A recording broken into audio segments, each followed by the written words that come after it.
So now let's look at something just a little different. If we say a homeowner is planting 6 bulbs selected at random from a box containing 5 tulip bulbs and 4 daffodil bulbs, what's the probability that he planted 2 daffodil bulbs and 4 tulip bulbs? So essentially we got 9 altogether. He grabs 6, and the question is, can you use a binomial or a negative binomial?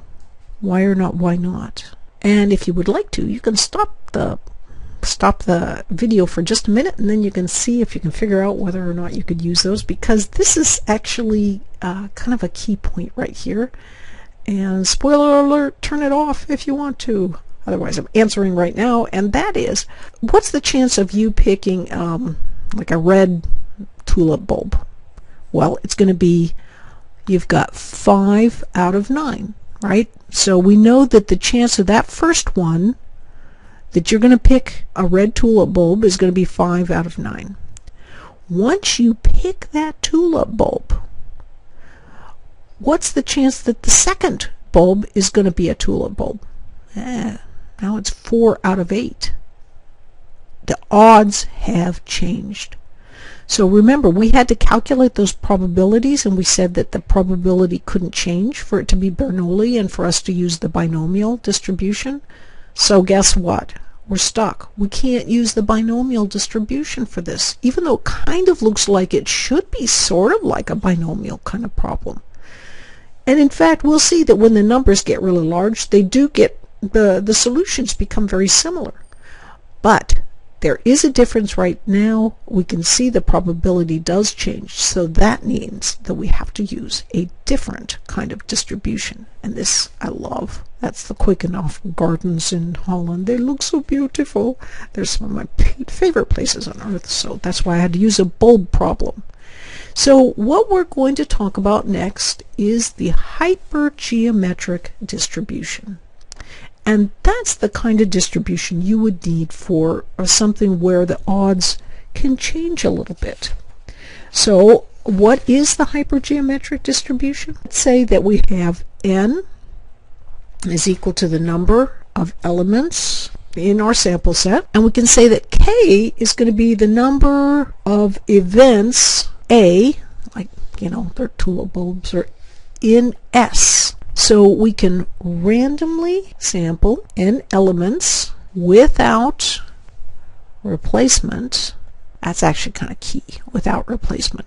Because if we put them back in, then we start making the odds be dependent again. From S, and define the random variable as x is equal to a number of times an event A is selected. And then we've got, you're going to like this because it looks horrible to begin with, but it actually simplifies to something that's really nice. The probability is the hypergeometric distribution of x, big N, little n, k.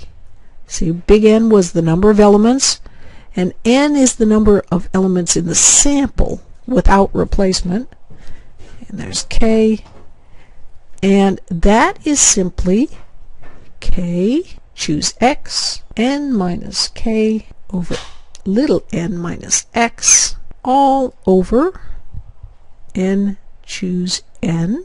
And when you calculate that all out, or you can write it out more simply as the combinatorial of k, choose x, and the combinatorial of n minus k and little n minus x, all over combinatorial big N, choose little n, and this is all for 0 is less than or equal to x is less or equal to n. This, and it's 0 for elsewhere. And note that order doesn't matter. Okay, so that's our hypergeometric distribution, and we can say, where does this formula come from? The number of ways to select n elements from a set of big N elements, where order doesn't matter, is just n choose n, or big N choose little n. And so we can, what this means is sort of like, think of 6 bulbs chosen from a box of 9. And then the number of ways to select X events A from a set containing K events A is just, well, look at that, the combinatorial of K choose X. And what I'm trying to bring out here is, I want you to think of choosing 2 daffodils from 4. And lastly, let's think of the number of ways of choosing n minus x events, the complement events, from a set containing n minus k events. So what have we got here? We've got n minus k, choose n minus x. And here we can think of choosing 4 tulips from 5. So it's like this part that was in the denominator gives us the total number of combinations, right? So that's sort of our normalizing number. And then these two numbers tell us the different, like here's 2 daffodils from 4, and then, right, that's part of the combination that we're choosing, and this is the remaining number of combinations that we could choose. So these are in the numerator divided by the total number of possibilities that we could get, and that's what brings us to the hypergeometric distribution. So what we've got so far: binomial, negative binomial, geometric, and hypergeometric. So notice that when we use hypergeometric, it's because it's not statistically independent. Poor Bernoulli is not valid in this case, but order still doesn't matter. So hypergeometric distribution, from the counting formula, we can just say, again, probability is just combinatorial kx, k choose x, and combinatorial of n minus k and n minus x, and all of that times the combinatorial of n choose n, or underneath and divided by, and that's for 0 is less than equal, x is less than or equal to n. So there we go. That's our hypergeometric distribution. And if we wanted to figure out a homeowner plants 6 bulbs selected at random from a box containing 5 tulip bulbs and 4 daffodil bulbs. What is the probability that he planted 2 daffodil bulbs and 4 tulip bulbs? Well, let's see. This is a pretty clear hypergeometric distribution, and we'll do this one in blue. What's the probability he planted 2 daffodil bulbs and 4 tulip bulbs? We're going to use the hypergeometric, 2, and let's see. Well, let's write out right here. So we'll say hypergeometric at x, big N, little n, k. And so we're going to say he's going to choose 2 daffodil bulbs, 4 tulip bulbs. So we've got x is equal to 2.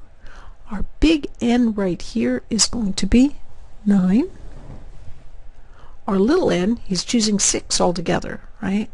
So, and then our k is actually going to be 4. Okay, so now, well, let's see, there is one, I want to make sure that you realize, remember that x was the number of times an event A is selected. So we're calling our event the selection of a daffodil bulb, right? So x is equal to 2 here. Now, what is k? K is the number of events A in the sample space. So there are altogether 4 daffodils bulbs. That's the maximum number right there. So that's where this 4 is coming from, not from the number of tulip bulbs. We're just randomly defining this 2 as being what we're going to choose. Now, if you calculated what is the probability that he'll choose, let's say that you decided to use 4 for your x, then 5 would be your k, right? Because you'd be working off of tulips as being your basic factor. But clearly, whether you calculate for daffodils or you calculate for tulips, you're going to get the same thing because they are related directly to themselves. If you get only 2 daffodils, the rest of them have to be tulips. And so either way you calculate it, you're going to get the same answer. So anyway, using this distribution then, it's easy. We can just calculate it as 6 choose 0 and 9 choose 3. And all of that is over 9 choose 6. And when you calculate it out, it is just 5. Suppose we've got a batch of 10 car engines and we contain 2 that are defective. So if 3 are selected at random without replacement, what's the probability that one of the 3 is going to be defective? We can see that this looks like a very plausible candidate for hypergeometric. We're going to choose some distinct number of auto engines. We know that we've got 2 that are defective, and we're selecting 3 at random without replacement. So we can say in this particular case we've got n is equal to 10, and we've got 2 of those engines are defective. So k, remember it's sort of like k is what we're looking for, and the max number of k successes is 2. Now the number we're going to choose is 3. And finally x is going to be 1. That one of those 3 is defective. So the probability 1 is equal to combinatorial kx.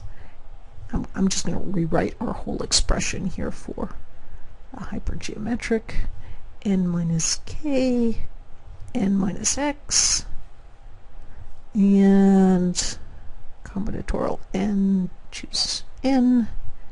And so in this case we'll just plug our little numbers in there. It'll be combinatorial of 2 choose 1 times the combinatorial of 8 choose 2 all over the combinatorial of 10 choose 3.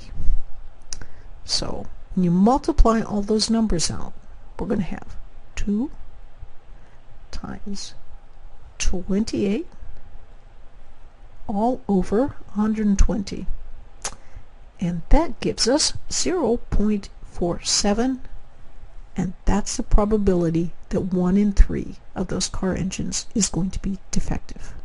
Check. Not too bad. Now what's the probability that all 3 engines selected are going to be defective?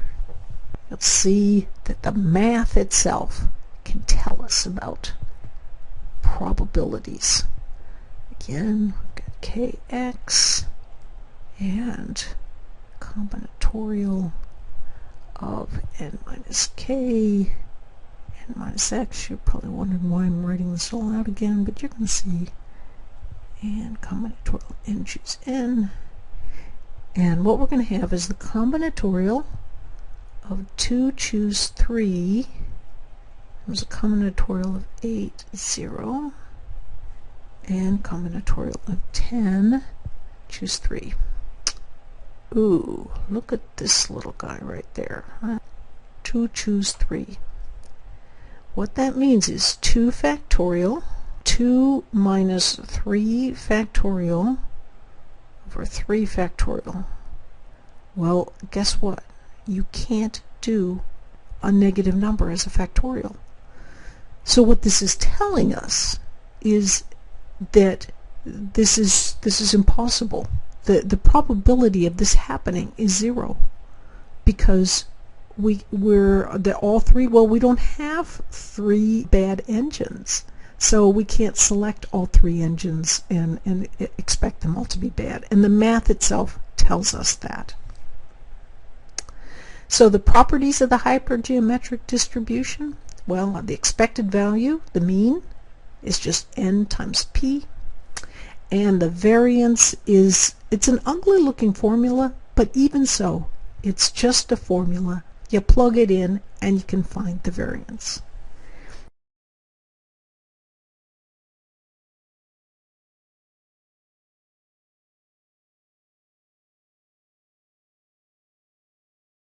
What are your qualifications?